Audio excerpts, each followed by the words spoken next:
Sa maliit na barangay ng Saragossa, si Junjun ay masikap na nagtatrabaho sa bukid na minana niya mula sa kanyang mga yumaong magulang.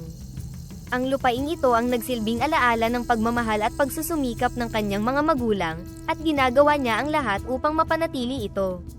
Subalit, sa kabila ng kanyang kasipagan, hindi pa rin sapat ang ani upang maiahon ang kanyang sarili sa hirap ng buhay.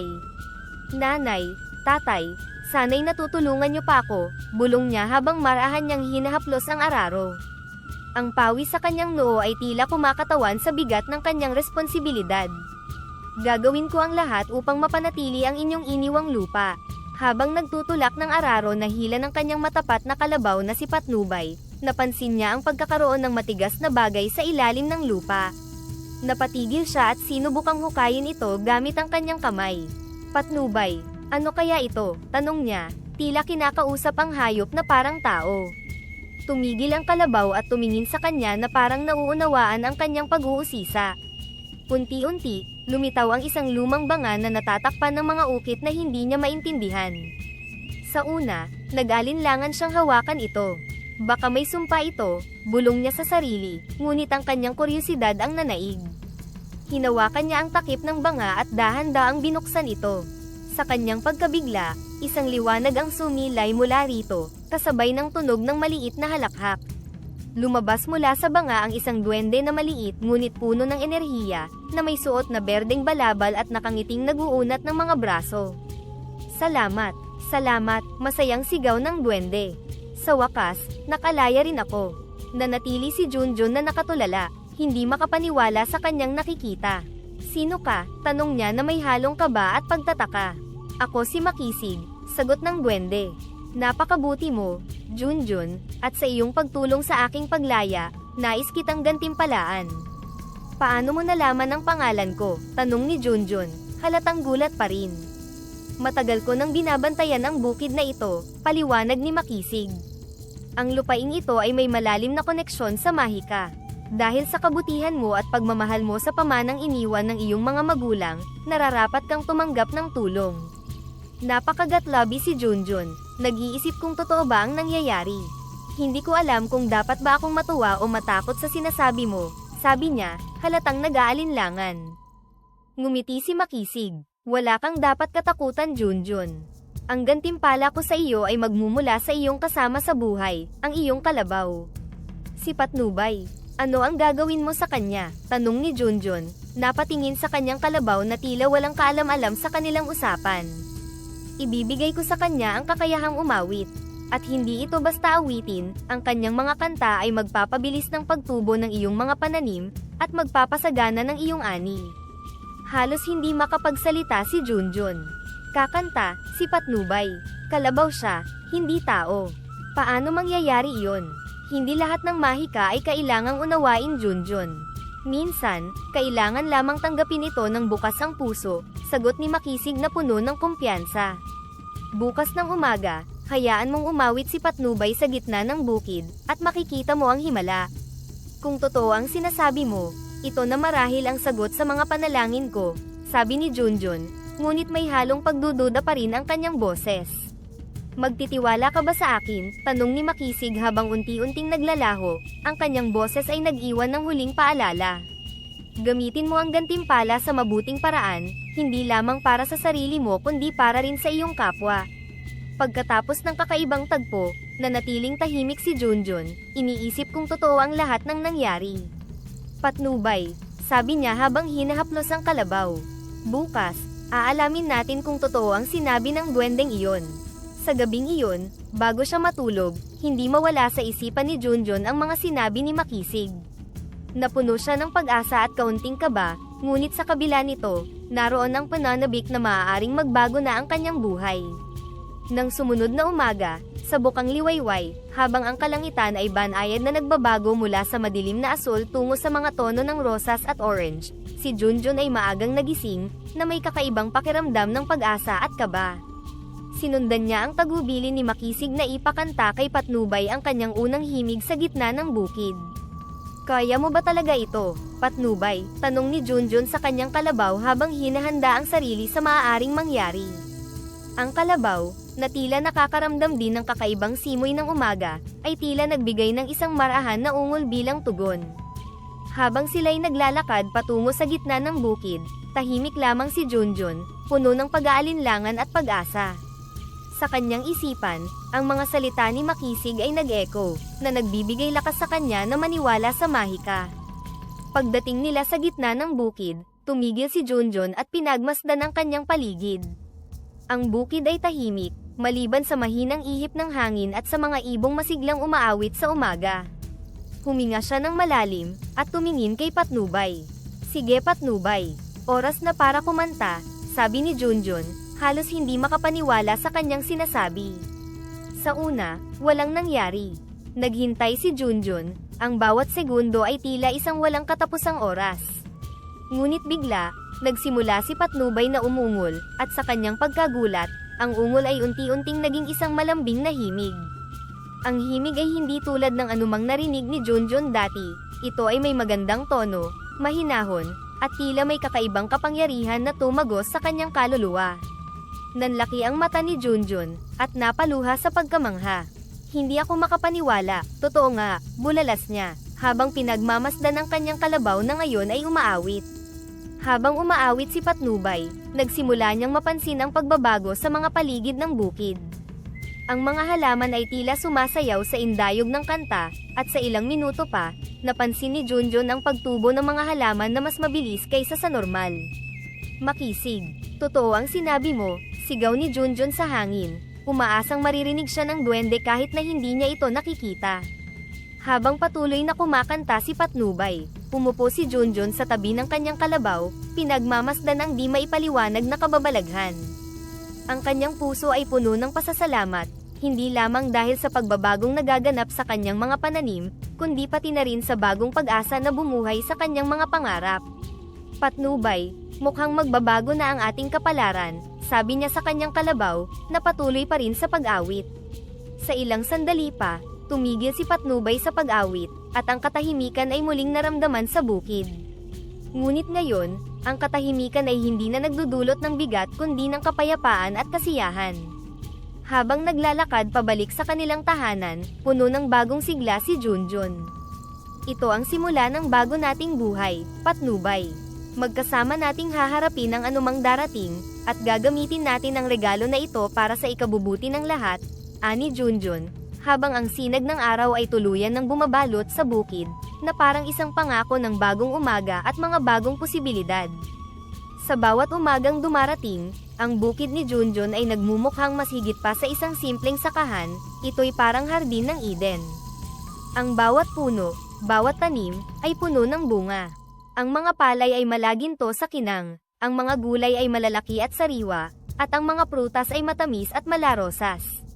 Mula sa gilid ng kalsada, tanaw ng mga dumadaan ang tila mahiwagang kasaganahan ng lupain ni Junjun. Isang araw, habang naglalakad si Junjun sa gitna ng kanyang sakahan, pinagmasdan niya ang bawat sulok nito. Napapahinto siya sa tuwing nakakakita ng bunga na hindi niya inakalang tutubo ng ganito kabilis at kasagana. Napakaganda ng lahat, bulong niya sa sarili. Ngunit sa likod ng kasiyahan ay naroon ang pangamba. Paano niya maitatago ang lihim ng kalabaw niyang si Patnubay? Paano kung malaman ng iba ang mahiwagang awitin na nagdulot ng pagbabago sa kanyang bukid?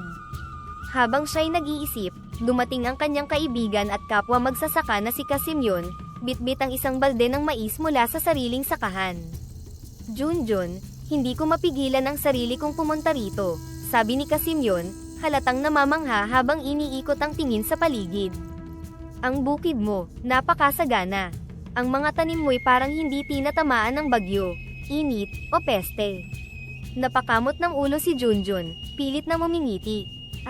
Kasimyon, siguro'y maganda lang talaga ang panahon ngayon.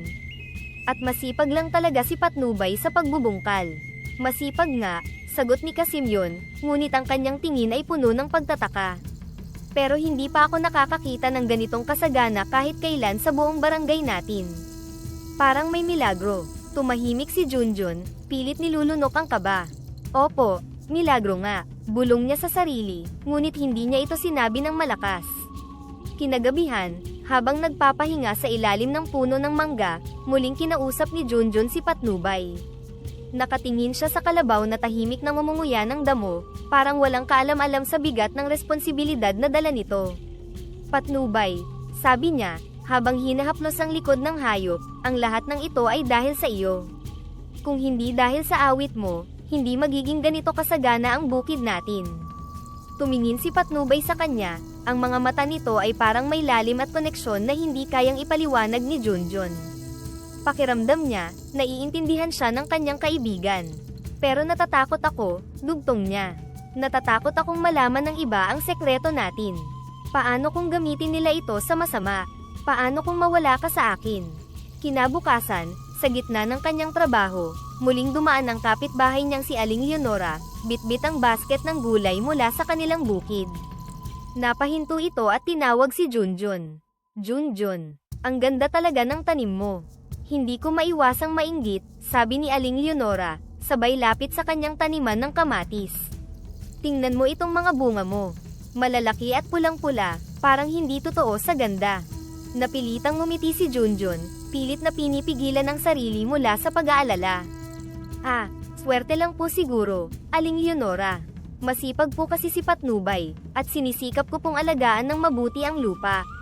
Swerte, anak, ang ganitong kasagana ay hindi lang swerte, sabi ni Aling Leonora, nakakunot ang noo habang pinagmamasdan ang paligid. Kung ano man ang ginagawa mo rito, dapat mo itong ituro sa iba. Maraming magsasaka ang nangangailangan ng ganitong ani. Napabuntong hininga si Junjun. Alam niyang may punto si Aling Leonora, ngunit paano niya ipapaliwanag ang mahiwagang awit ng kanyang kalabaw? Hindi niya kayang ilantad ang lihim ni Patnubay, ngunit ayaw rin niyang ipagdamot ang biyayang natamo niya. Habang naglalakad siya sa bukid pagkaraan ng usapan kay Aling Leonora, muli siyang nakaramdam ng bigat sa kanyang dibdib. Ang kanyang isip ay puno ng tanong, tama ba na itago ko ang lahat ng ito? O panahon na upang ibahagi ko ito sa iba? Ngunit paano ko maipapaliwanag ang mahika ni Patnubay nang hindi siya mapapahamak? Kinagabihan, lumuhad si Junjun sa tabi ng kama, nagdarasal ng taos-puso. Panginoon, bulong niya, salamat po sa biyayang ito. Ngunit gabayan niyo po ako kung ano ang dapat kong gawin. Tulungan niyo akong protektahan si Patnubay, at bigyan niyo po ako ng lakas ng loob na gawin ang tama. Nang sumunod na umaga, habang muling umaawit si Patnubay sa gitna ng bukid, muling napuno si Junjun ng kasiyahan at pag-asa. Alam niyang nasa kanya ang kapangyarihan na gamitin ang mahika sa tamang paraan, hindi para sa sarili lamang, kundi para rin sa kabutihan ng kanyang komunidad. Ngunit sa likod ng ngiting iyon, ang kanyang puso ay nananatiling mapagbantay, nakahanda sa anumang hamon na maaaring dumating. Isang umaga, habang abala si Junjun sa pagbubungkal ng lupa, nagsimula ng umawit si Patnubay. Ang kanyang tinig ay malambing at puno ng mahika, tumatagos sa hangin at nagbibigay ng kakaibang sigla sa buong bukid. Hindi na malaya ni Junjun na may nanunood pala sa di kalayuan, ang kanyang kapitbahay na si Mang Andeng. Si Mang Andeng, na naghahanap ng kahoy panggatong sa gubat malapit sa bukid ni Junjun, ay napatigil nang marinig ang kakaibang awit. Napatingin siya sa direksyon ng bukid at nagtaka nang makita si Patnubay, ang kalabaw ni Junjun, na tila kumakanta. Hindi niya napigilan ang sarili at tahimik na lumapit upang tingnan ng mas maigi ang di pangkaraniwang pangyayari. Hindi ito maaari, bulong ni Mang Andeng habang dahan-daang nilalapitan si Junjun. Nang mapansin siya ni Junjun, halos mabitawan nito ang hawak na araro sa gulat. Mang Andeng, anong ginagawa ninyo rito? Tanong niya, pilit na itinatago ang kaba. Junjun, sabi ni Mang Andeng, ang mukha ay puno ng paghanga ngunit may halong pagkabigla. Ang kalabaw mo, kumakanta. Hindi ko ito inaasahan. Ano ito?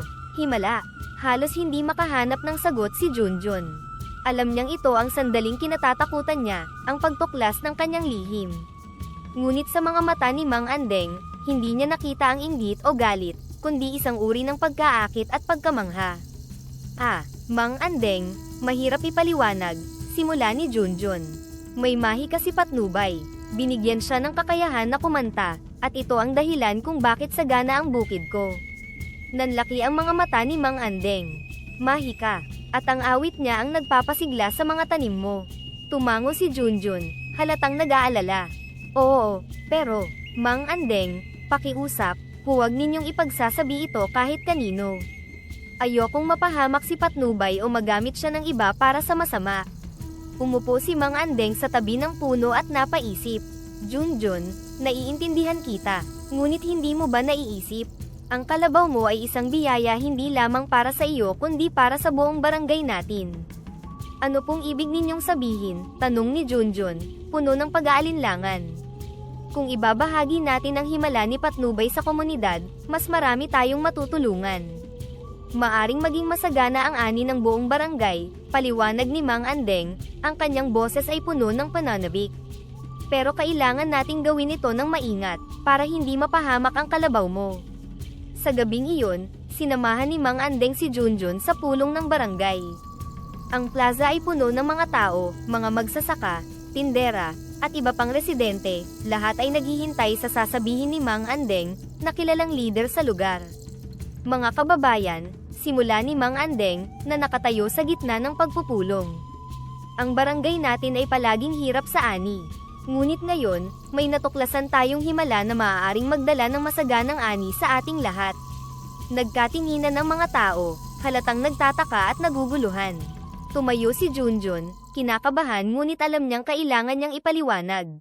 Ang kalabaw ko po, si Patnubay, ay may mahika.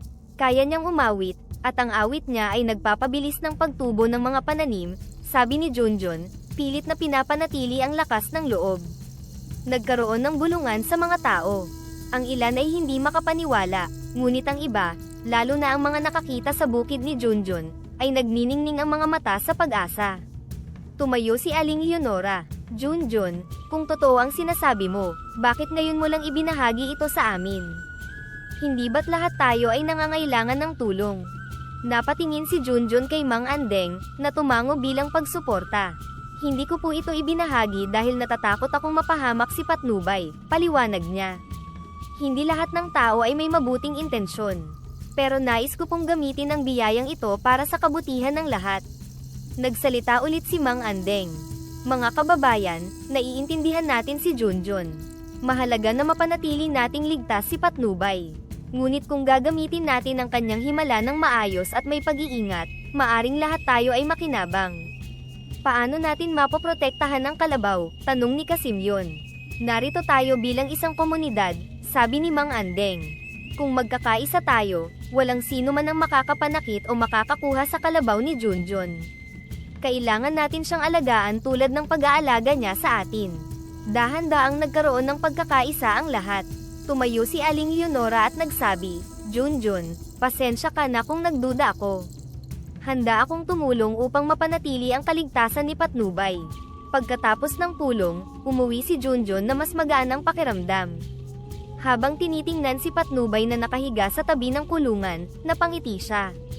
Patnubay, hindi na tayo nag-iisa. Ang barangay natin ay handang tumulong. Gagamitin natin ang awit mo para sa kabutihan ng lahat. Sa ilalim ng bituin, ramdam ni Junjun ang pananabik sa hinaharap. Alam niyang magiging mahirap ang daan, ngunit sa suporta ng komunidad, ang himala ni Patnubay ay maaaring maging simula ng bagong kabanata para sa kanilang barangay, isang buhay na puno ng pag-asa, pagkakaisa, at masaganang ani. Mabilis na kumalat ang balita tungkol sa mahiwagang kalabaw ni Junjun matapos ang unang pulong ng barangay. Sa mga umpukan sa palengke, sa mga tawanan sa tindahan, at maging sa mga tsismisan sa harap ng mga bahay, ang pangalan ni Patnubay ay naging bukang bibig ng lahat. Ang simpleng bukid ni Junjun ay naging sentro ng atensyon, hindi lamang sa barangay kundi maging sa mga kalapit na bayan. Isang umaga, habang abala si Junjun sa pagbubungkal ng lupa, napansin niya ang paparating na grupo ng mga tao. Ang ilan ay may dalang kamera, at ang iba ay tila mga mamamahayag na handang magtala ng kwento ni Patnubay. Junjun, sigaw ng isang lalaki, hawak ang mikropono. Kami po ay mula sa istasyon ng radyo sa bayan. Nais po naming makita ang kalabaw na kumakanta. Agad na kinabahan si Junjun. Napahawak siya sa hawakan ng araro at tumingin kay Patnubay, na tahimik na nakatayo sa di kalayuan. Pasensya na po, sagot ni Junjun, pilit na pinapakalma ang sarili. Hindi po pwedeng basta umawit si Patnubay. Kailangang protektahan namin ang kalusugan niya. Junjun, dagdag ng isa pang lalaki, naiintindihan namin ang pangangalaga mo sa kanya, pero ito ay isang pambihirang pagkakataon. Ang ganitong himala ay hindi basta-basta nakikita. Baka pwede mo kaming bigyan ng pagkakataon na marinig siya. Halos hindi makapag-isip ng sagot si Junjun. Sa kanyang isipan, nagdadalawang isip siya, dapat ko ba silang pagbigyan? O mas mahalagang protektahan si Patnubay mula sa labis na atensyon? Kinagabihan, naupo si Junjun sa lilim ng puno ng mangga habang nagpapahinga si Patnubay sa tabi niya. Ang langit ay puno ng bituin, ngunit ang puso ni Junjun ay puno ng pangamba. Patnubay, bulong niya sa kalabaw, habang marahan itong hinahaplos, hindi ko alam kung ano ang gagawin. Ayokong hayaan na magamit ka para lamang sa kasikatan. Pero paano ko pipigilan ang lahat ng tao? Paano kung may masamang mangyari sa iyo? Tahimik si Patnubay, ngunit sa kanyang presensya, naramdaman ni Junjun ng isang uri ng katiwasayan na tila nagsasabing, may tamang paraan, Junjun.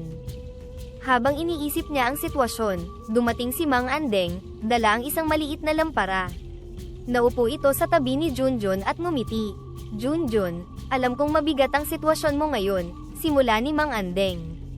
Pero alam mo, minsan, ang pinakamahihirap na desisyon ay ang mga nagpapakita ng tunay na pagmamalasakit.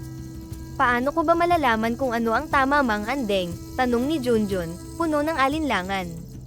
Gusto kong tumulong sa komunidad, pero ayokong mapahamak si Patnubay. Parang napakalaki ng responsibilidad na ito. Hinawakan ni Mang Andeng ang balikat ni Junjun. Ang tamang desisyon, iho, ay ang magtakda ng hangganan. Hindi mo kailangang pagbigyan ang lahat ng mga tao. Ipaliwanag mo sa kanila na ang kalabaw mo ay may limitasyon din.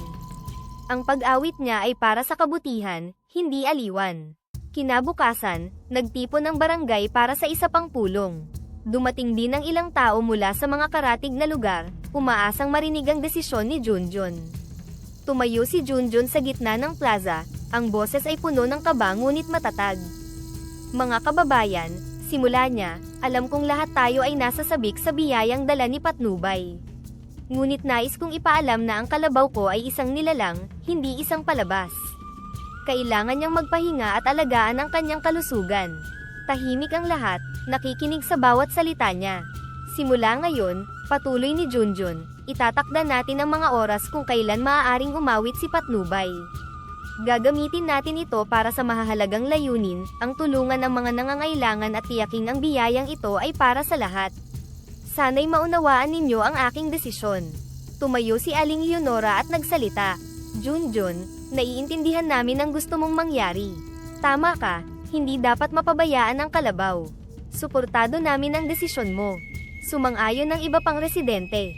Bagamat may ilan na tila nadismaya dahil hindi nila makikita si Patnubay ng madalas, mas nangingibabaw ang respeto at suporta sa desisyon ni Junjun. Pag-uwi ni Junjun sa bukid, muli siyang naupo sa tabi ni Patnubay. Hinaplos niya ang ulo ng kalabaw, habang marahan itong umungol. Salamat sa pagtitiis, Patnubay, sabi ni Junjun, ang boses ay puno ng pagmamahal. Hindi ko hahayaang mapahamak ka. Gagamitin natin ang biyayang ito sa tamang paraan, hindi para sa pansariling kapakanan, kundi para sa kabutihan ng lahat. Sa gabing iyon, natulog si Junjun nang may mas magaan na pakiramdam. Alam niyang hindi pa tapos ang mga hamon, ngunit sa bawat hakbang na ginagawa niya, nararamdaman niya ang suporta ng kanyang komunidad at ang matibay na samahan nila ni Patnubay, isang samahang nakabatay sa malasakit, respeto, at tunay na pagkakaibigan. Ang gabi ay tahimik at madilim, perpekto para sa mga taong may balak na hindi maganda. Si Junjun, na nooy natutulog ng mahimbing sa kanyang kubo, ay biglang nagising sa isang kakaibang ingay mula sa labas. May narinig siyang kaluskos malapit sa kural kung saan natutulog si Patnubay. Dali-dali siyang bumangon, nagmamadaling lumabas ng kubo bitbit ang isang flashlight. Ang dilim ng gabi ay pinaliwanag lamang ng buwan at ng ilaw na dala ni Junjun. Sa kanyang paglapit, nakita niya ang dalawang lalaking hindi niya kilala, isa sa kanila'y hawak ang tali ni Patnubay. Anong ginagawa niyo? Sigaw ni Junjun, ang boses niya ay halo ng galit at takot. Nagulat ang mga lalaki, at agad na hinila ang tali ni Patnubay. Ngunit ang kalabaw, sa kanyang katapatan at pagkilala sa amo, ay nagpumiglas at hindi gumalaw mula sa kinatatayuan. Junjun, anong nangyayari dyan? Sigaw ng isang boses mula sa di kalayuan. Si Mang Andeng ito, na nagising din sa ingay at agad na tumakbo upang tumulong. Mang Andeng, may mga magnanakaw, sinusubukan nilang nakawin si Patnubay, sigaw ni Junjun habang pilit na lumalapit sa mga lalaki. Dahil sa sigawan, nagising ang ilan pang kapitbahay at dali-daling lumabas upang alamin ang nangyayari. Sa dami ng taong nagtipon, napilitan ng mga lalaki na bitawan si Patnubay at tumakas. Hinabol sila ng mga kapitbahay, ngunit sa dilim ng gabi, mabilis na nakatakas ang mga magnanakaw. Nang hamupa ang gulo, nagtipon-tipon ang mga magsasaka sa paligid ni Junjun at Patnubay. Si Patnubay ay tila nanginginig pa, ngunit ligtas sa piling ni Junjun. "Diyos ko, muntik na," ani Aling Leonora, habang hinahaplos ang likod ni Patnubay. "Junjun, kailangan nating gawan ng paraan ito. Hindi naligtas ang kalabaw mo rito." Tumango si Junjun, ang kanyang mga matay puno ng determinasyon. "Opo, Aling Leonora, hindi ko nahahayaang maulit pa ito. Kailangan nating palakasin ang seguridad dito sa ating barangay." Si Mang Andeng, na leader ng mga magsasaka, ay nagbigay ng mungkahi. "Bakit hindi tayo magtayo ng bantay bayan? Magpapalitan tayo ng pagbabantay tuwing gabi para maprotektahan hindi lang si Patnubay, kundi pati na rin ang ating mga tahanan." Sumang-ayon ang mga tao. "Magandang ideya yan, Andeng," sabi ni Kasimyon. "Magtutulungan tayo. Hindi natin hahayaang may panganib na magbanta sa ating komunidad." Nagpasya si Junjun na magtayo ng mas matibay na kural para kay Patnubay, at naglagay ng ilang mga ilaw sa paligid ng bukid upang mas maliwanag ito sa gabi. Nag-set up din sila ng mga shift para sa pagbabantay sa gabi, kung saan bawat magsasaka ay may itinakdang oras upang magbantay. Ang insidente ay nagdulot ng matinding pagkabahala, ngunit ito rin ay naging dahilan upang lalo pang magkaisa ang mga magsasaka ng barangay. Sila'y nagsimulang magtulungan hindi lang para sa seguridad, kundi pati na rin sa pagpapalakas ng kanilang samahan bilang isang komunidad. Sa gitna ng lahat ng ito, si Junjun ay lalo pang napamahal kay Patnubay. "Salamat ha, hindi mo ako iniwan," bulong niya sa kalabaw habang magkasama silang nakatingin sa mga bituin. Ang bawat isa ay may bagong pagpapahalaga sa kahalagahan ng seguridad at pagkakaisa. Sa tulong ng mahika ni Patnubay, ang kalabaw na umaawit ng himig na nagpapabilis ng pagtubo ng mga pananim, ang buong barangay ay nagbago ng hindi inaasahan. Hindi lamang ang bukid ni Junjun ang naging sagana, kundi pati na rin ang mga sakahan ng kanyang mga kapitbahay na sinimulan niyang tulungan gamit ang mahika ni Patnubay. Ang mga dating payak na bukid ay naging makulay, puno ng makikinang na palay, mais, gulay, at prutas na tila hinulma ng langit. Sa tuwing umaawit si Patnubay tuwing umaga, ang kanyang himig ay pumupuno sa buong barangay. Ito'y malambing, malaanghel, at parang isang musikang nagdadala ng sigla sa lahat ng nakaririnig nito. Hindi lamang ang mga tanim ang sumisigla, pati ang mga tao sa barangay ay napupuno ng pag-asa at saya.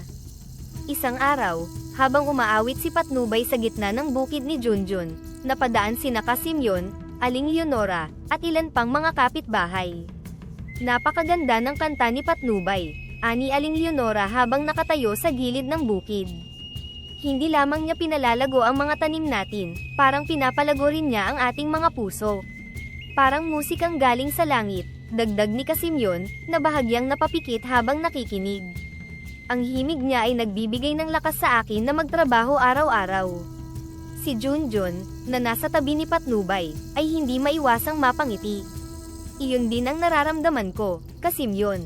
Parang hindi lang ito mahika sa lupa, ito'y mahika rin sa ating pagkatao."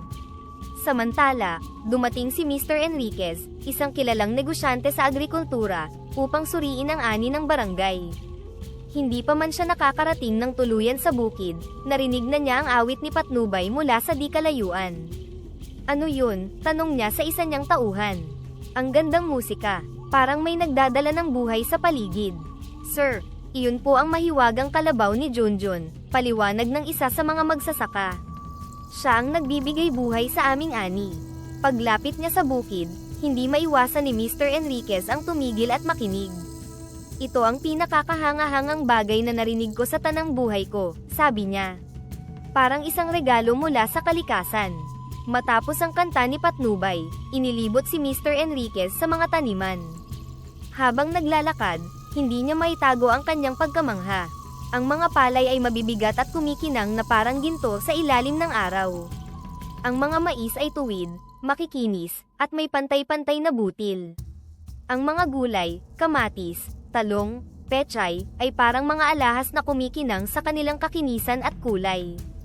Junjun, sabi ni Mr. Enriquez habang hawak ang isang uhay ng palay, hindi ko pa nakikita ang ganitong uri ng ani. Ang kalidad ng inyong produkto ay hindi lamang pambihira, ito'y pang-export. Habang patuloy ang paglibot, napansin ni Mr. Enriquez ang masaganang bunga ng kalabasa sa taniman ni Casimyon. Ang mga kalabasa ninyo ay parang obra ng sining. Malalaki, perpekto ang hugis, at siguradong magugustuhan ng merkado. Sa pagtatapos ng kanyang paglibot, muling narinig ni Mr. Enriquez ang awit ni Patnubay. Tumayo siya sa gitna ng bukid, nakatingala sa langit, tila ninanamnam ang bawat nota ng kanta. Junjun, sabi niya, ang kalabaw mo ay hindi lamang isang hayop. Siya ay simbolo ng kasaganaan at pag-asa. Ang kanyang kanta ay hindi lamang nagpapalago ng mga pananim, ito'y nagbibigay inspirasyon sa lahat ng nakaririnig. Sumang-ayon ng mga tao sa paligid, ang kanilang mga matay puno ng tuwa. Ang barangay natin ay pinagpala, sabi ni Aling Leonora. At dapat natin itong pahalagahan. Humarap si Mr. Enriquez kay Junjun at sa mga magsasaka. Mga kaibigan, sabi niya, bibilhin ko ang inyong ani sa pinakamataas na presyo. Ang inyong produkto ay ang pinakamaganda sa merkado, at sisiguraduhin kung makilala ito sa loob at labas ng ating bansa. Nagpalakpakan ng mga tao, at si Junjun ay halos maluha sa tuwa. Maraming salamat po, Mr. Enriquez, sabi niya. Ang biyayang ito ay hindi lamang para sa akin, kundi para sa buong barangay. Ang buong barangay ay naging mas masigla at mas matatag. Ang himig ni Patnubay ay nagbigay hindi lamang ng kasaganahan sa ani, kundi ng inspirasyon para sa lahat na magkaisa at magtulungan. Ang bawat isa ay nagtrabaho ng masigasig, puno ng pag-asa at pananabik para sa mas magandang bukas. Sa mga sumunod na araw, habang ang mga produkto ng barangay ay inihahanda para sa merkado, ang awit ni Patnubay ay patuloy na umalingaw sa hangin, isang paalala ng biyaya at mahika na nagdala ng pagbabago sa kanilang buhay. Ang araw ng pinakahihintay na pagdiriwang ay dumating. Sa gitna ng barangay, ang plaza ay napuno ng mga banderitas na sumasayaw sa ihip ng hangin. Ang mga lamesa ay puno ng pagkain, mga lutong bahay na handog ng bawat pamilya mula sa kanilang saganang ani. Ang bawat sulok ng lugar ay puno ng tawanan, kwentuhan, at musika. Ang mga bata ay nagtatakbuhan, masayang naglalaro, habang ang mga matatanda ay nagkukwentuhan sa lilim ng mga puno. Si Junjun ay abala sa pag-aayos ng entablado, kung saan itinayo ang isang espesyal na lugar para kay Patnubay, ang kalabaw na naging simbolo ng kanilang tagumpay at pagkakaisa. Tumayo si Kapitan Isidro sa gitna ng entablado at nagsimula ng programa. Mga kababayan, anya, ang boses niya ay puno ng saya at pagmamalaki. Ngayong araw ay nagtitipon tayo hindi lamang para magdiwang, kundi para magpasalamat. Ang biyayang natanggap natin ay hindi lamang nagdala ng saganang ani, kundi nagbigay rin sa atin ng pagkakaisa bilang isang komunidad. Nagpalakpakan ng mga tao, at si Junjun, na nasa gilid kasama si Patnubay, ay naramdaman ang init ng pasasalamat mula sa kanyang mga kabarangay. Ngayon, patuloy ni Kapitan, nais nating pasalamatan ang ating natatanging hayop, si Patnubay, na naging instrumento ng pagbabagong ito. Sa pagbanggit ng pangalan ni Patnubay, lahat ng tao ay tumingin sa kalabaw, na nakatayo sa entablado, tahimik ngunit tila alam ang mahalagang papel niya sa araw na iyon. Tumayo si Junjun sa tabi ni Patnubay, hawak ang tali ng kanyang matapat na kalabaw. Mga kababayan, sabi niya, halatang emosyonal, ang lahat ng ito ay hindi magiging posible kung hindi dahil sa inyong pagtutulungan. Ang mahika ni Patnubay ay hindi lamang para sa akin, kundi para sa ating lahat. At ngayon, gusto naming magpasalamat sa inyo sa pamamagitan ng kanyang awit. Tahimik ang lahat nang magsimula ng umawit si Patnubay. Ang kanyang himig ay banayad at malambing, puno ng damdamin na tila nagpapahayag ng pasasalamat at pagmamahal. Ang bawat nota ay parang hinihipan ng hangin, pumupuno sa bawat sulok ng plaza. Ang mga tao ay nakatingin, nakikinig, at ang iba'y napaluha pa sa ganda ng awitin. Napakaganda, bulong ni Aling Leonora habang pinupunasan ang kanyang mga mata. Hindi lamang niya pinapasigla ang mga pananim, parang pinapasigla rin niya ang ating mga puso. Ang himig ni Patnubay, sabi ni Casimyon, ay parang paalala na ang biyaya ay mas lalong gumaganda kapag ito'y ibinabahagi sa iba. Matapos ang kanta, nagtipon ang mga tao sa paligid ni Junjun at ni Patnubay. Ang bawat isa'y nagpapahayag ng kanilang pasasalamat. Junjun, sabi ni Mang Andeng, hindi lamang ang mahika ni Patnubay ang nagdala ng pagbabago sa atin. Ang iyong malasakit at kabutihan ang nagbigay inspirasyon sa aming lahat na magkaisa. Oo nga, dagdag ni Aling Leonora, kung hindi mo ibinahagi ang biyayang ito, hindi natin mararanasan ang ganitong tagumpay. Salamat sa inyong lahat, sagot ni Junjun, ang boses niya'y nanginginig sa emosyon. Ang lahat ng ito ay hindi magiging posible kung hindi dahil sa inyong pagtutulungan. Ang biyayang ito ay hindi lamang kay Patnubay, kundi sa buong barangay. Sa gabi, ang plaza ay nagliwanag sa mga parol at kandila. May mga pagtatanghal mula sa mga bata at mga kabataan, habang ang iba'y masayang sumasayaw sa saliw ng musika. Ang saya ng komunidad ay naramdaman sa bawat tawa, bawat kwento, at bawat yakap. Habang nakaupo si Junjun sa tabi ni Patnubay, pinagmasdan niya ang kasiyahan sa paligid. Patnubay, sabi niya, hinahaplos ang ulo ng kalabaw, nagawa natin ito. Hindi lamang para sa atin, kundi para sa lahat. Salamat sa iyo. Si Patnubay, na tila naiintindihan ang bawat salita, ay tumingin kay Junjun at marahang umungol. Sa sandaling iyon, naramdaman ni Junjun na ang kanilang kwento ay hindi lamang tungkol sa mahika, kundi tungkol din sa pagkakaisa, pag-asa, at pagmamahal sa bawat isa. Sa kabila ng kasiyahan, alam ni Junjun na marami pa silang haharapin bilang isang komunidad. Ngunit sa puso niya, alam niyang kaya nilang harapin ang anumang hamon basta't magkasama sila. Ang mahika ni Patnubay ay naging simbolo ng kanilang tagumpay, ngunit higit pa roon, ito'y naging inspirasyon upang mas pahalagahan ang bawat isa. Habang tinitingnan ni Junjun ang maliwanag na kalangitan, napangiti siya. Ang kwento nila ni Patnubay ay isang kwentong hindi malilimutan, isang kwento ng pag-asa, pagkakaisa, at pasasalamat.